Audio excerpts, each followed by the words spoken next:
Day of Judgment, it will be dark, and we will be asked to cross over a bridge that is thinner than a hair and sharper than a razor blade.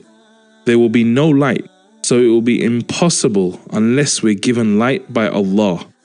This light that Allah will give us, the power of the light, will depend on how much light was in our hearts in the dunya.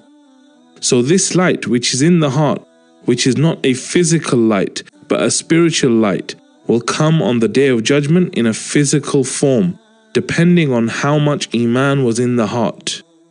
Iman will come on the Day of Judgment in the form of light.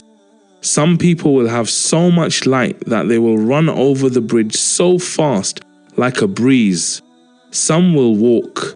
Some will take a step, then stop until they get their light back again.